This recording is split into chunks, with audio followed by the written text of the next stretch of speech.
Hello student, I am Pathak sir. Today we will learn the remaining portion of the lesson on remaining portion the fellow traveler.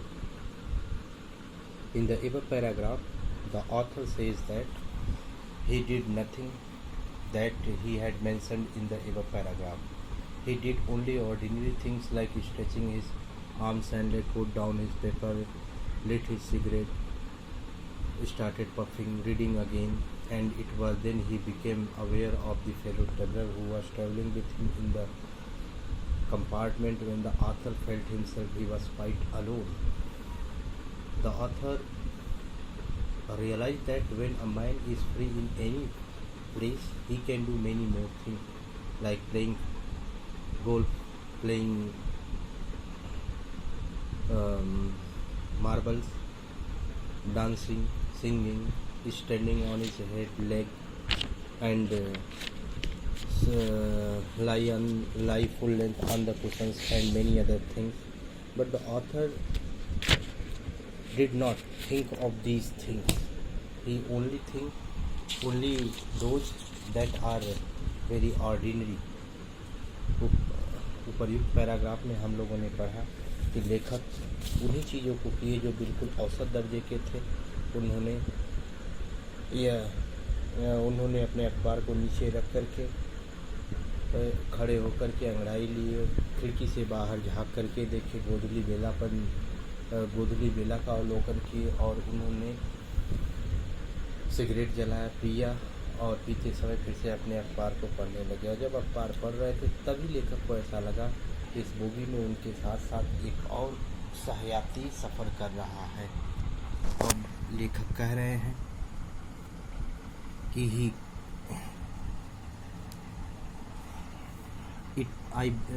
It was then, तब ऐसा हुआ कि I became aware of my fellow traveller, कि मुझे अपने सहयात्री के बारे में पता चला।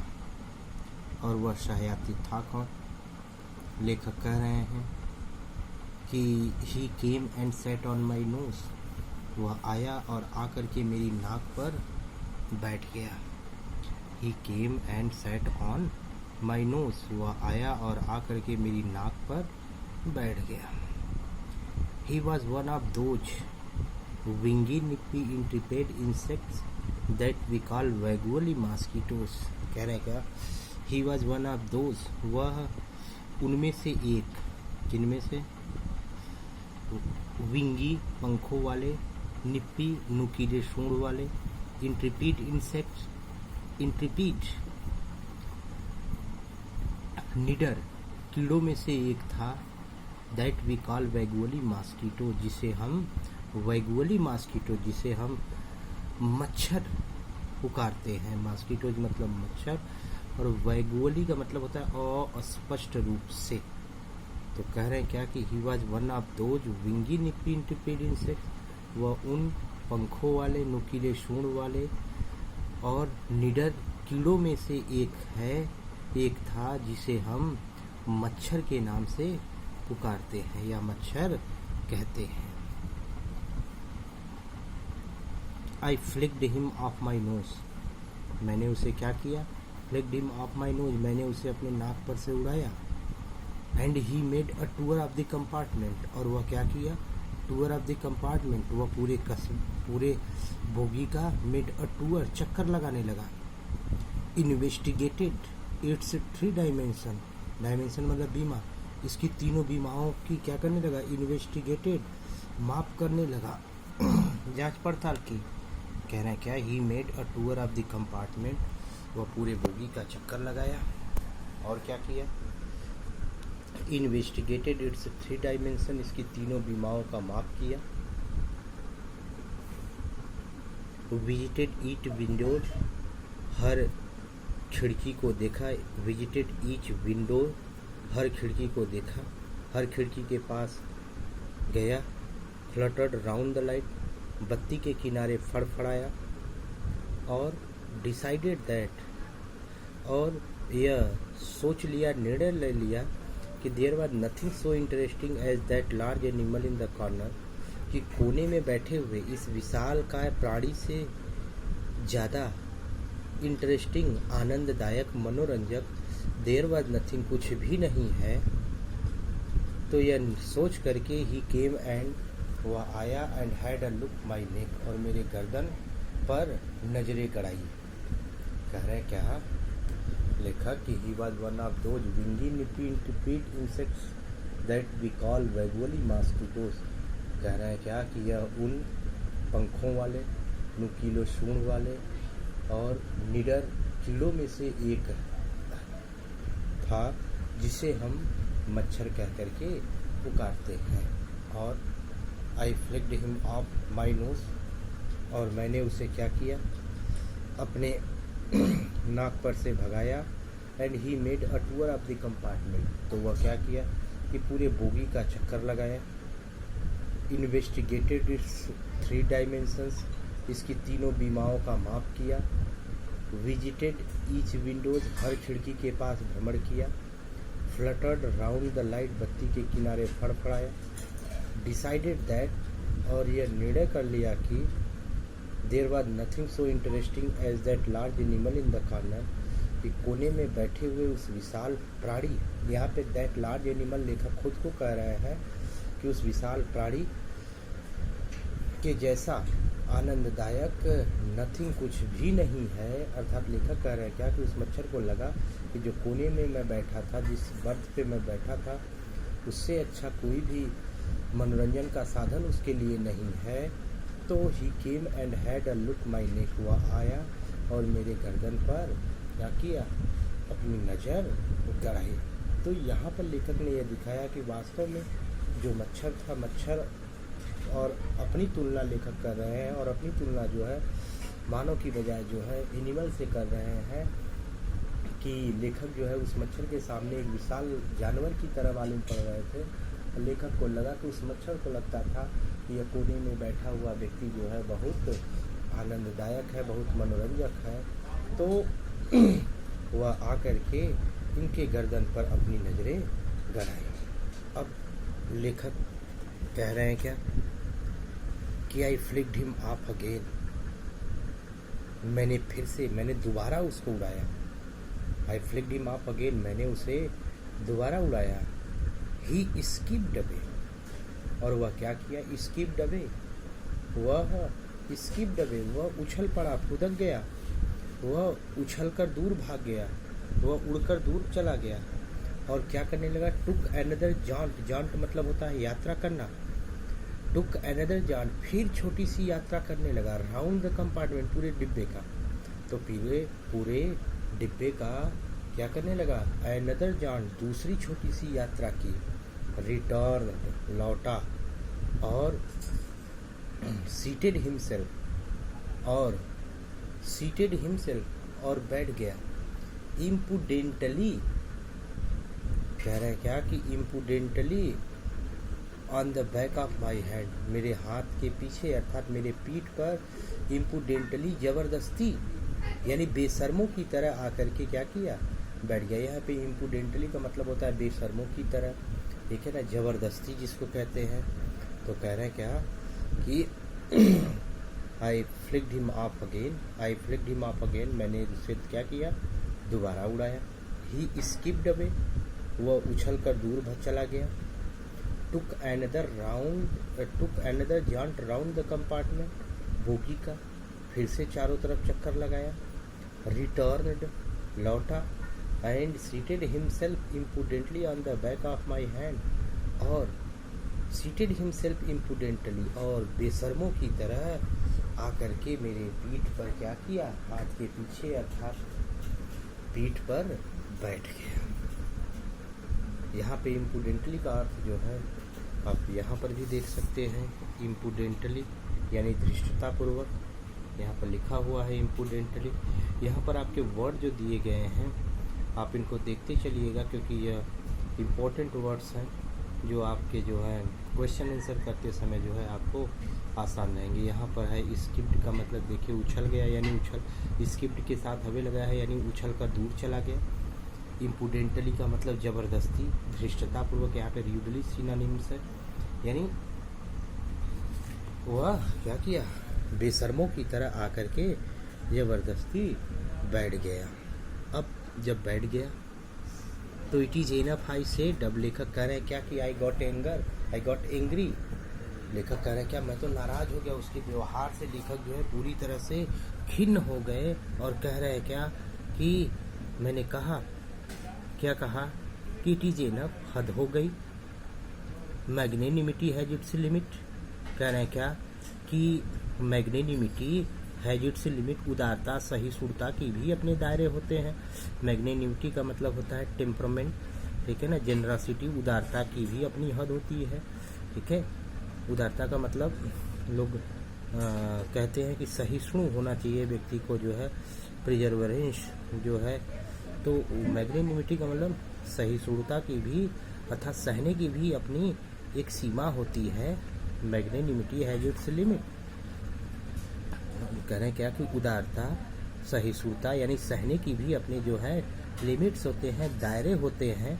अब यहाँ पर लेखक ने ऐसा क्यों कहा, क्योंकि वह मच्छर को बार बार 2 बार 3 बार भगाए और आसानी से बैठ करके जो आराम से पेपर का, अपने न्यूज़पेपर का अवलोकन कर रहे थे। लेकिन इस मच्छर ने जो है उनकी जो है अवलोकन को जो है पूरी तरह से डिस्टर्ब कर दिया था। इसलिए लेखक कह रहे हैं कि इट इज़ इनफ, हद हो गई। जब ज़बरदस्ती वह मेरे पीठ पर बैठ गया तो it is enough I said, लेखक करेंगे मैंने कहा कि इट इज़ इनफ, हद हो गई। मैग्नेनिमिटी हैज इट्स लिमिट, उदारता की भी हद होती है। मैग्नेनिमिटी हैज इट्स लिमिट, उदारता की भी हद होती है। Twice you have been warned, कह रहे हैं क्या कि twice you have been warned, कह रहे हैं क्या twice you have been warned, 2 बार तुमको मैंने क्या किया, चेताया। Twice you have been warned, 2 बार तुमको क्या किया, चेताया। Twice you have been warned, 2 बार तुमको मैंने वार्न, चेतावनी दी, 2 बार मैंने तुमको चेताया। Twice you have been warned, 2 बार मैंने तुमको चेताया। क्या चेताया कि I am someone in particular, someone be in particular का मतलब होता है प्रसिद्ध व्यक्ति, ठीक है। तो आई एम समवन इन पर्टिकुलर, मैं एक क्या हूँ, सम्मानित व्यक्ति हूँ। सम्मानित व्यक्ति का मतलब मैं एक प्रसिद्ध व्यक्ति हूँ। और क्या, मैं समाज का एक प्रतिष्ठित व्यक्ति हूँ। आई एम समवन पर्टिकुलर, मैं समाज का प्रतिष्ठित व्यक्ति हूँ। और तो और यह भी मैंने बताया कि माई अगस्ट पर्सन, मेरा रुआबदार व्यक्तित्व, रिसेंस को बुरा लगता है। रिसेंस मतलब चिढ़ जाना, बुरा लगना। मेरे अगस्ट का मतलब रुआबदार, मेरे रुआबदार व्यक्तित्व को बुरा लगता है। और वे किससे, द टिकलिंग, गुदगुदाने वाली, इम्पर्टिनेंस, दुर्व्यवहार, और वे किसकी, ऑफ स्ट्रेंजर, अजनबियों के। तो गुदगुदाने वाले अजनबियों के दुर्व्यवहार से मेरा रुआबदार व्यक्तित्व को बुरा लगता है। और रुआबदार व्यक्तित्व का मतलब कह रहे हैं क्या, लेखक लंबे कदकाठी के थे, मोटे ताजे थे। इसलिए लेखक कह रहे हैं क्या कि मेरे जो रुआबदार व्यक्तित्व है उसको जो है गहरा धक्का लगता है। और वो भी किससे, कि कोई उनकी बॉडी के साथ टच करता हो या उनकी बॉडी के साथ छेड़छाड़ करता हो। तो कह रहे हैं क्या, माई अगस्ट पर्सन, मेरे रुआबदार व्यक्तित्व को बुरा लगता है। तो कह रहे हैं क्या कि twice you have been warned, 2 बार मैंने 2 चेतावनियाँ तुमको दी गई कि I am someone in particular. पहली क्या कि मैं समाज का, समवन इन पर्टिकुलर का मतलब विशेष व्यक्ति हूँ। और माई अगस्ट पर्सन, रिसेंट्स, मेरा रुआबदार व्यक्तित्व चिढ़ जाता है। और वो भी किससे, द टिकलिंग इम्पर्टिनेंस ऑफ स्ट्रेंजर्स, अजनबियों के गुदगुदाने वाले दुर्व्यवहार से। तो अजनबियों के गुदगुदाने वाले दुर्व्यवहार से मेरा रुआबदार व्यक्तित्व क्या करता है, रिसेंट से चिढ़ जाता है। और I assume the black cap, assume the black cap मतलब होता है न्यायाधीश होना। अब मैं न्यायाधीश बनूंगा, यानी न्यायाधीश बनने का मतलब कि अब मैं क्या करूंगा, ब्लैक कैप धारण करूंगा, काली टोपी धारण करूंगा। काली टोपी का मतलब अब मैं निर्णय करूंगा।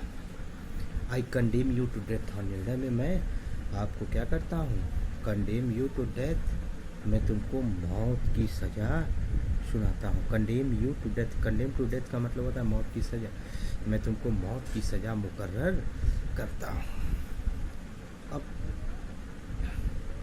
यहाँ पर ऊपर वाली लाइन में था रिसेंट्स मतलब होता है चिढ़ जाना, टिकलिंग का मतलब होता है गुदगुदाना, इम्पर्टिनेंस का मतलब दुर्व्यवहार। Justice demands it and courts awards it. कह रहे हैं क्या कि जस्टिस न्याय ऐसी मांग करता है, अर्थात व्यक्ति जो गलत कार्य करते हैं तो न्याय कहता है कि उसे दंडित किया जाए, कोर्ट्स अवार्ड्स इट। और यहाँ पर जो है जज जो है वह क्या करता है, उसको सज़ा सुनाता है, कोर्ट्स अवार्ड इट। और उस जस्टिस का जो है, उस न्याय का जो है, उस न्याय को न्यायाधीश करता है। Counts against you are many, आपके खिलाफ ढेरों आरोप है। काउंट्स का मतलब आरोप, यानी complaints against you are many. So आपके खिलाफ ढेरों आरोप है। और कौन कौन सा आरोप है? कंडेम यू टू, कह रहे हैं क्या कि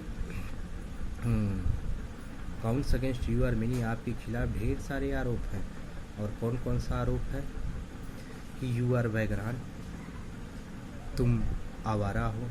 यू आर वैगरान, तुम आवारा हो। आवारा गैला बैला, ठीक है ना, तो तुम आवारा हो, वैग्रांट। यू आर पब्लिक न्यूसेंस, तुम लोगों को न्यूसेंस मुसीबत में डालने वाले हो। तुम आम जन को मुसीबत में डालने वाले व्यक्ति हो, प्राणी हो। यू आर पब्लिक न्यूसेंस, तुम लोगों के बीच में रह करके उन्हें मुसीबत में डालने वाले हो, प्राणी हो। और you are travelling without ticket, you are travelling without ticket, बिना टिकट के सफ़र कर रहे हो। You are travelling without ticket, आप बिना टिकट के जो है सफ़र कर रहे हो। और तो और you have no meat coupon, और you have no meat coupon, और आपके पास मीट कूपन, मीट कूपन का मतलब आज के समय में आधार कार्ड कह लीजिए, यानी ration card. You have no meat coupon, और आपके पास आधार कार्ड भी नहीं। आधार कार्ड का मतलब पहचान पत्र, आइडेंटिफिकेशन, आइडेंटिटी, आपकी जो है खुद पहचान पत्र भी नहीं है। तो लेखक कह रहे हैं क्या कि counts against you are many, आपके खिलाफ तो ढेर सारे आरोप हैं। पहला आरोप क्या है? यू आर वैगरान, तुम आवारा हो। यू आर पब्लिक न्यूसेंस, तुम लोगों को मुसीबत में डालने वाले व्यक्ति हो। You are travelling without ticket, बिना टिकट के सफ़र कर रहे हो। You have no meat coupon, और तुम्हारे पास मीट कूपन, और तुम्हारे पास जो है आधार कार्ड भी नहीं है, अर्थात तुम्हारे पास तुम्हारा पहचान पत्र, मीट कूपन का मतलब पहचान पत्र, तुम्हारे पास पहचान पत्र भी नहीं है। फॉर दीज, ये तो चार अस्पष्ट हैं। फॉर दीज, इनके लिए, एंड मेनी अदर मिसडिमीनियर, और अन्य दूसरे मिसडिमीनियर्स, दुर्व्यवहारों के कारण। कह रहे क्या कि फॉर दीज, इनके लिए, और मेनी अदर मिसडिमीनियर्स, और अन्य कई दुर्व्यवहारों के कारण। You are about to die, आपको क्या करना है? You are about to die, आपको मरना है, आप मरने वाले हो, अर्थात आप अपने किए पर जो है अब आपको मौत की सज़ा मिलेगी। So you are about to die, आप जो है अब मरने वाले हो। तब लेखक करें कि I stuck a swift lethal blow with my right hand, मैंने अपने दाहिने हाथ से स्विफ्ट, बड़ी तेजी से, लेथाल ब्लो, जानलेवा हमला कर दिया। लेथाल का मतलब जानलेवा, प्राणघातक। अब ब्लो का मतलब होता है प्रहार, स्टक मतलब होता है मारना। तो कह रहे हैं क्या कि I struck a swift lethal blow with my right hand, कह रहे हैं क्या कि मैंने अपने दाहिने हाथ से बड़ी तेजी से जानलेवा हमला किया। और he dodged the attack, he dodged the attack, और वह क्या किया? हमले से बच निकला। ही डॉज्ड द अटैक, वह उस हमले से बच निकला। और भी कैसे? विथ एन इंसोलेंट ईज, बड़े अपमानकारी ढंग से। इंसोलेंट ईज का मतलब अपमानकारी, ईज आसानी से, तो वह बड़े आसानी से, अपमानकारी ढंग से उस हमले से बच निकला। दैट ह्यूमिलिएटेड मी, जिससे मुझे बेइज्जत होना पड़ा। ह्यूमिलिएटेड मतलब होता है बेइज्जत होना। तो कह रहे हैं क्या कि ही डॉज द अटैक, वह उस हमले से बड़ी आसानी से बच निकला, जिससे मेरी क्या हो गई? बेइज्जती हो गई। और my personal vanity was aroused, my personal vanity was aroused, मेरे अंदर का वैनिटी, घमंड, वॉज अराउज्ड, भड़क उठा। तो कहना है क्या कि my personal vanity was aroused, मेरे अंदर का जो है वैनिटी, मेरे अंदर का घमंड जो है, मेरे अंदर का जो है घमंड भड़क उठा। अंदर का घमंड उठने का मतलब क्या कि मेरी अंतरात्मा को गहरा धक्का लगा। तो यहाँ पर लेखक के कहने का तात्पर्य है कि वो मच्छर जो है दुर्व्यवहार लेखक के साथ कर रहा था, लेकिन जब लेखक उस मच्छर के दुर्व्यवहार से पूरी तरह से खिन्न हो गए थे तो लेखक उसे मारने का प्रयास किए, और लेखक जब मारे तो वह उस हमले से बच निकला। और लेखक को ऐसा लगा कि वह मच्छर जो है अपने ट्रिक के माध्यम से लेखक को चिढ़ा रहा है, और वह उस हमले से बच निकला। और लेखक कह रहे हैं क्या कि जब वो उस हमले से बच निकला तो लेखक को लगा कि यह तो बड़ी अपमान हुई मेरी, और उससे लेखक को ऐसा महसूस होने लगा कि वह मच्छर इनकी बेइज्जती कर रहा है। और उसके अंदर का लेखक के जो है, लेखक कह रहे हैं क्या कि मेरे अंदर का जो, अंदर का मतलब यहाँ पर लेखक की जो अंतरात्मा थी उसको गहरा धक्का लगा। यह आगे का जो पैराग्राफ है माई पर्सनल वैनिटी से ले लीजिए या आई लंज्ड एट हिम से लेकर के आपका स्विफ्टनेस तक जो है यह इम्पॉर्टेंट है, और यह बोर्ड के पेपर में रेफरेंस कॉन्टेक्स्ट एक्सप्लेनेशन के लिए पूछा जाता है। इसको हम लोग जो है नेक्स्ट वीडियो में देखते हैं।